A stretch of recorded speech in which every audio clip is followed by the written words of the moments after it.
So, Dad, when did you begin uni and what did you study? When did I begin university? Well, that was in the early 80s, I think.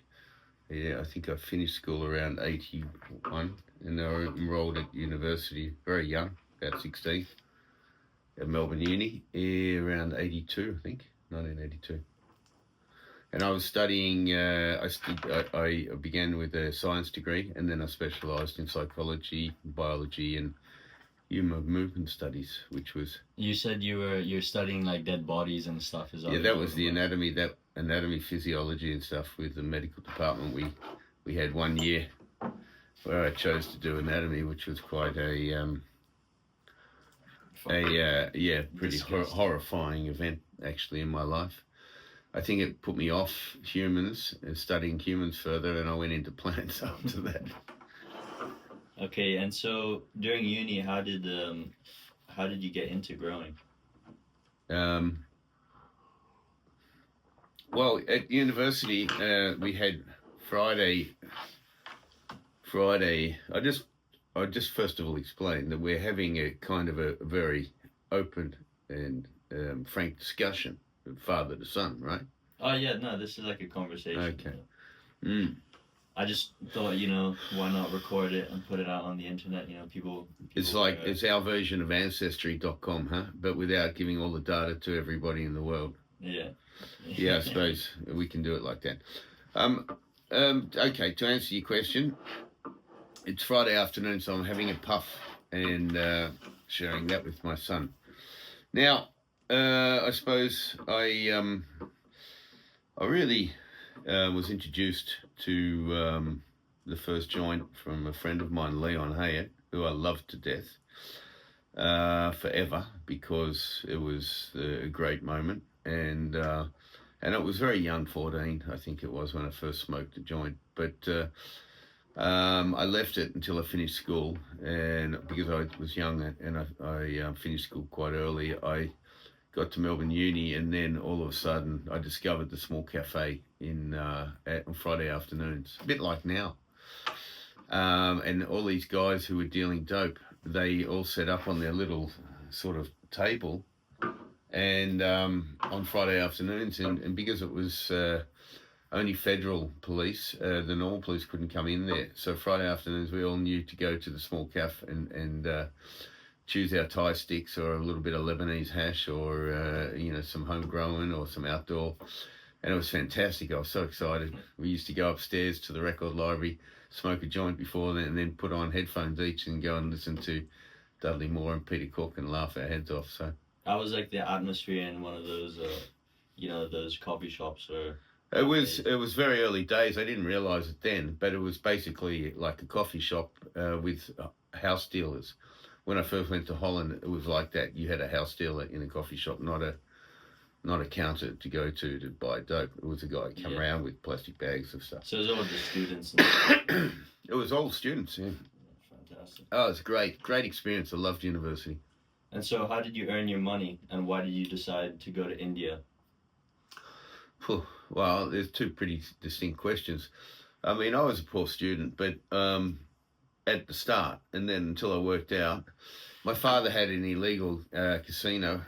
Basically, had a card game or a night where they did a charity night, but it wasn't licensed or anything. So I used to work in that all night. I paint houses and did gardening already with a few friends, and I also went up to Mullumbimby because my girlfriend lived there, and I was always going with her uncle, who was one of the first guys that put me on to Mullumbimby Madness. No? Well, we started to breed Mullumbimby Madness then, but he had some incredible Thai seed and Colombian seed, and so I always felt that the Mullumbimby Madness came from those kind of origins. But he got such a great seed crop every time, and it was just, that was probably my main way of making money. I was going up there once a month on the train, putting a pound or 2 pounds. So were you growing with him? Yeah, well, I'd come up and we do bits and pieces. I mean, there's a lot of time in between growing when you plant the seed and until you harvest. So Yeah, yeah. um, I was also selling it pretty quickly for them. So at Melbourne Uni, where the small cafe kind of philosophy got into my blood. And so I suppose it was a combination of different things I made money from. But I was a very active guy. And so when did that like cultivating cannabis operation become serious? When did you start like upscaling and everything? I mean, in the 80s, we're talking about the 1980s, and at that stage, I was mainly outdoor grower. So whenever I went to India or Sri Lanka or Nepal or Burma or Thailand, Indonesia, um, Afghanistan, border of Pakistan, I've been up to the lakes. I suppose where was it? Dal Lake in Kashmir. I done gone everywhere around, and I was, sort of Just collecting seed. collecting seeds that came out of some of the ganja, seeds that found in some of the hash, and met some other people who swapped things around. But it wasn't just seed. I mean, I collected also fruit trees, wax jambui and custard apple and really weird stuff in Indonesia, and we sent it all back. All seed was illegal. It had to get a phytosanitary certificate to get it imported legally, and all the hippies that lived in Mainam, they didn't have that. So But was that because they're scared of invasive species? yes, I mean the Australian government still has those rules. They had a lot of issues with that. Like somebody brought something and it fucked up the whole Cane toad. process. We've. I mean, humans have been absolutely terrible. Foxes, rabbits. The history of everything that we did to try to be nature has been absolute failure. Yeah. And so you did all of this traveling, and then you went to Amsterdam. Is that right? Yeah, so I got the bug for traveling every in the end of November. We'd go away for 3 months until the start of the uni year came. And we needed $1,000 in those days to go for 3 months to Asia and travel around and hostel and all that sort of stuff. And so I suppose I did 3 or 4 trips all around Southeast Asia. And then I went in 87, 88 for a year to South America. And I suppose I'd been to Europe a few times in between, but then I actually landed around 89 and stayed in Europe for quite some time. Basically, I thought I'd just see how long my money lasted because I'd bought a house, renovated it, and rented it out. And wasn't huge income, but it was enough. But well, I haven't been back since. That's 35 years. Well, I've been back, but not lived. Yeah, that was the end. Yeah. Oh, great. Yeah. Oh, and also you're always talking about like San Pedro and stuff, and you said in South America you had a lot of experience with that. You wanna maybe talk about some memorable moments? Yeah. Well, South America was fully memorable. 87, 88, the Shining Path, the terrorist group was there.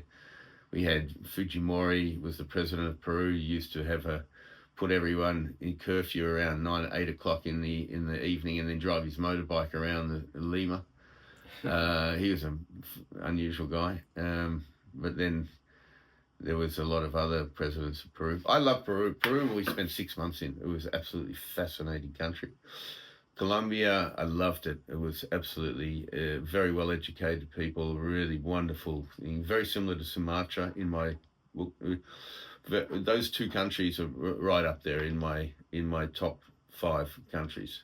Colombia and Sumatra. I love them incredibly. Do you think if you wouldn't have moved to Italy, you would have maybe lived in South America? Oof. Well, I've lived in a lot of parts. I mean, I lived in Jaipur. I lived in Bali. I've lived in the mountains of India, Dungri. I lived in Goa. I mean, I lived in Amsterdam, London, Spain, a lot of places, in Holland. So, I mean, I don't know. I mean, that's how long's a piece of string? It's a hard thing to answer. But, well, you were born in Bali.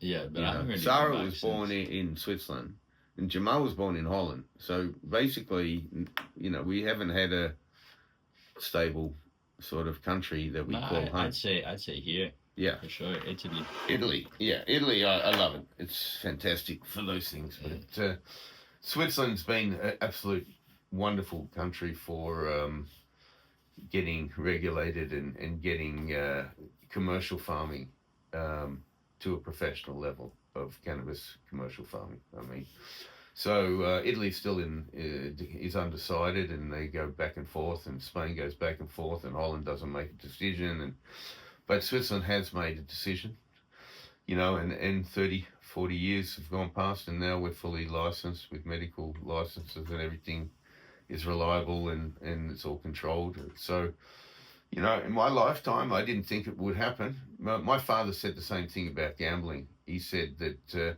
in his lifetime, he didn't think there'd be legal casinos in Australia, for example. But he was wrong. He basically, a big casino, huge casino came up.